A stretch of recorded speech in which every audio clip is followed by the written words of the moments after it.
the kind of psychological problem that Mr. Frankl is pointing towards is not psychological but existential.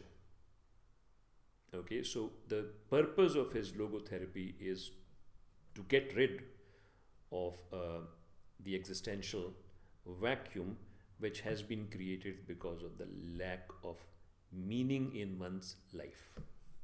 मैं किसी को अगर ये कहता हूँ कि भाई you're suffering from an existential vacuum and you don't have a purpose, and that means you don't have a purpose in your life, तो वो हक बजाने में मुझे कहने में कि ठीक है मैंने आपकी बात मान ली, अब ये बताइए ना कि वो कहाँ है भाई meaning, and how do I discover it, because I really want it and that will solve my psychological riddles, right. So यहाँ पर फिर विक्टर फ्रैंकल हमें क्या जवाब देता है. अच्छा, जो भी उसका जवाब है उसमें the most important thing is suffering, adversity. ये इतना इम्पॉर्टेंट है कि इस पे आपको गौर करने की ज़रूरत है. इसको एब्जॉर्ब करें, डाइजेस्ट करें, इस पे मेडिटेट करें और फिर देखें कि आपको क्या बात समझ में आ रही है. और फिर डिस्कस करें, just come back to me और talk to your peers and so on. Adversity और मीनिंग का आप इसमें क्या रिलेशनशिप है. अच्छा, बहुत से लोग जिन्होंने एडवर्सिटी को बिल्कुल देखा ही नहीं है, let's try and understand like that. You see, think about the rags to riches sort of script where the story always runs like this कि एक बहुत ही एक शख्स है जो बहुत ख़राब सिचुएशन में है, गुर्बत से गुज़र रहा है, and then he discovers a formula, then he works very hard to execute his formula, and then his life turns around, right? And he becomes extremely successful.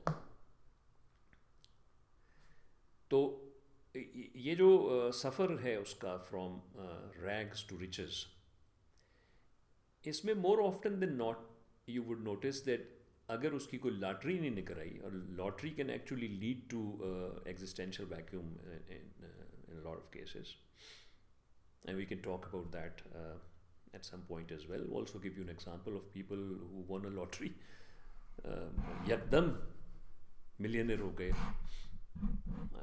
छत फटी और उसमें से नोट गिर पड़े, but did that make them any happier?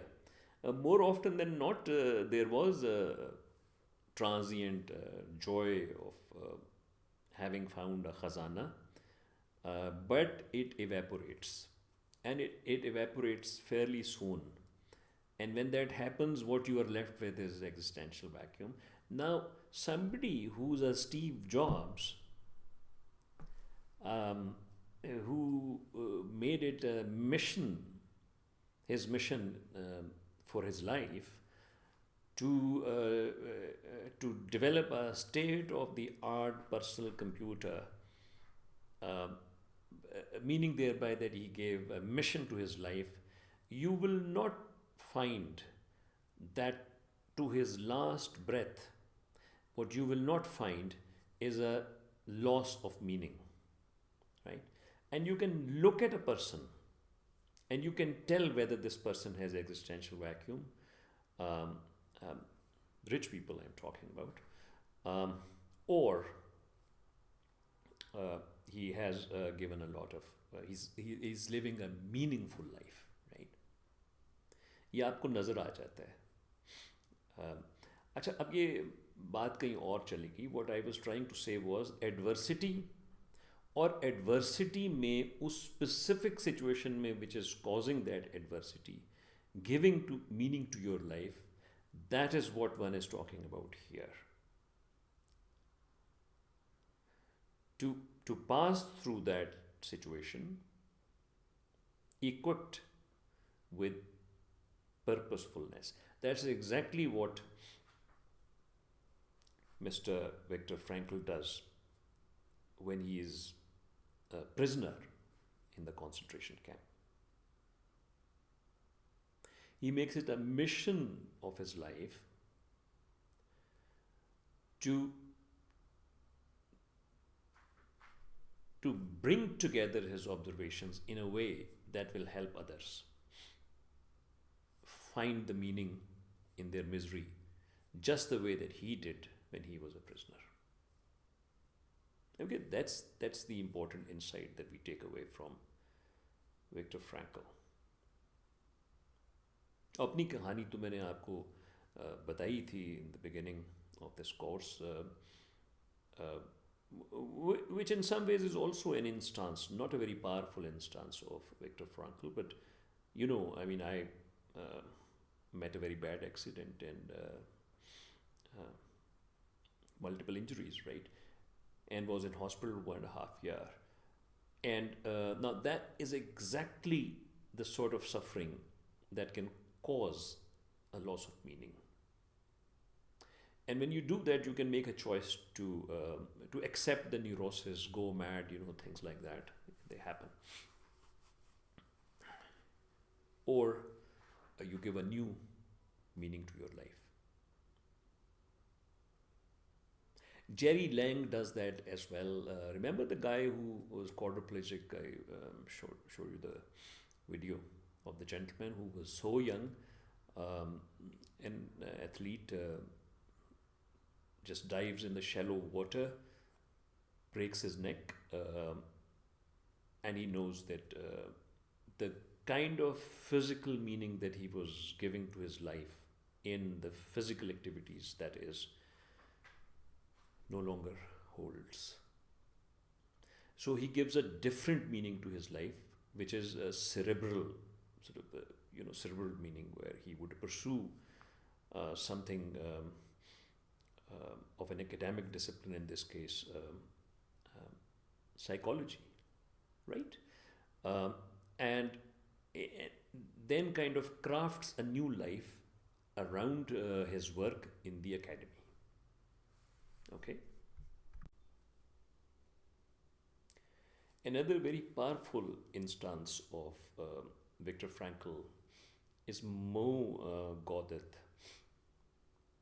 I've spoken about the gentleman earlier as well, but just to remind you, this is the Egyptian man who held a very high position within Google.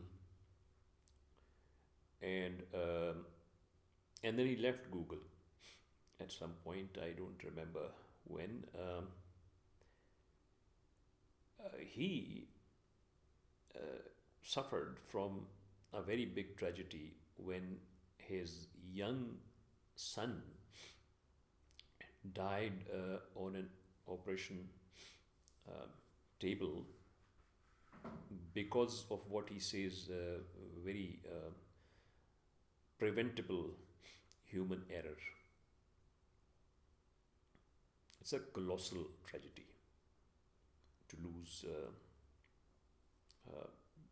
one's son just like that. And so, what does he do? Let's listen from him. What follows is an excerpt from one of his videos. Let's listen to him and then talk about this.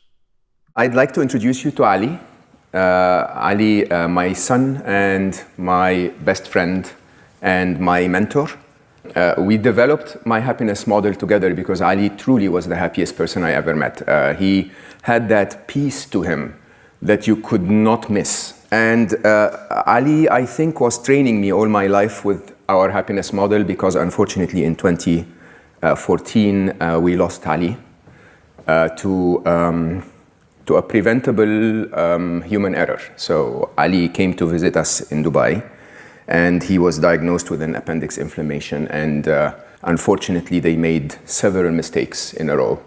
And within 4 hours we moved from planning the best vacation we can think of to losing our child. And to lose a child, I know those of you who have children will know, is the hardest thing ever. it's until today I struggle to understand what it really means. I struggle to understand the exact feeling that I'm feeling. I just don't have words for it. There is no other event in my life where I felt the same way. And there was every reason to be miserable, to be honest, when we lost Ali. But we were not. We were okay. I wouldn't say we were happy, just to be very specific, but we were peaceful. We spent the next few days, being visited by friends until his memorial, where we had thousands of people who would walk in sad, crying. And we would hug them and explain to them what we understood about happiness, what we understood about death and life. And they would smile and go around our house looking at pictures of Ali smiling all over the walls, and and they would leave happy. And if you didn't know the background to the event, you would have thought it's maybe Ali's birthday or something.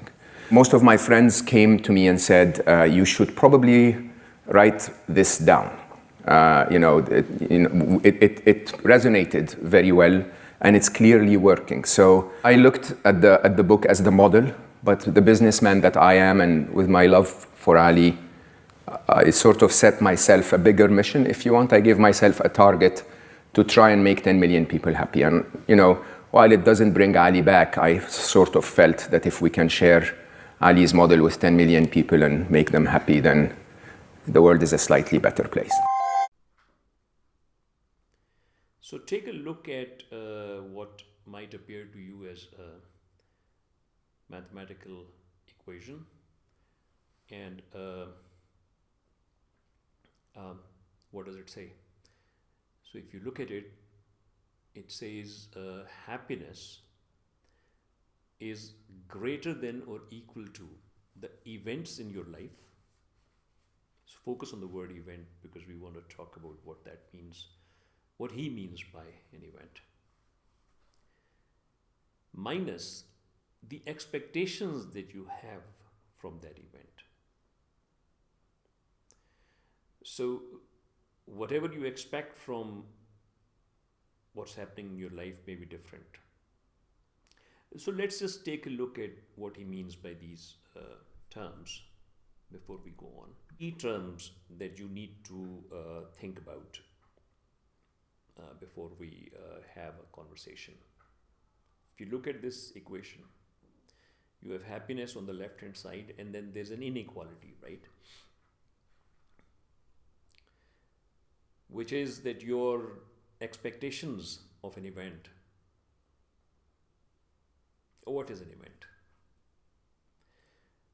Event is something that just happens. It is independent of us. It occurs, as it's written over here, regardless of individuals' feelings or whatever expectations they might have of it. But they do have expectations, so that's the second thing. These are your subjective beliefs about what this event brings to your life. Your expectation of how things should be rather than how they are, right? And when something happens, the third important thing is you form a perception of what has happened. And this is your individual interpretation, or your, to put it simply, or your view of the event. Okay. Think about these terms before we discuss them. Think about how these fit the very example of Gawdat himself. What is an event in his case? Well, the event is the loss of his son, right? What is the expectation? No parent expects to lose their offspring at such a young age. Third, perception. What is the perception in this case? Now, the initial perception is, of course, that of grief, sorrow, anger, maybe even guilt. Okay?